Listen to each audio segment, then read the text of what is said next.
Қайырлы күн достар. Бүгін біз жаздың күні шөлді басатын өте пайдалы жүгері көже істейміз.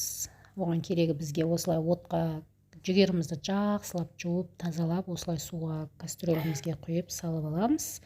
Тұзымызды салып, бетін жауып, 1,5 сағатқа қайнатып қоямыз. Менікі қайнап шықты, міне дайын болды. Жүгерім 1,5 сағаттың ішінде пісіп шықты. Оны суытып қоямыз. Суыған, міне суыған түрі. Суығаннан кейін 1,5 литр айранды құйып, жақсылап араластырып аламыз. Тұзын салып, дәмін көресіздер өздеріңіз қалауларыңызша.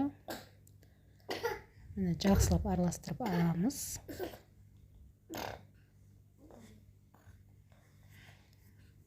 Каналға тіркеліп, лайк басып, пікір қалдырып кетіңіздер. Міндетті түрде тіркеліп.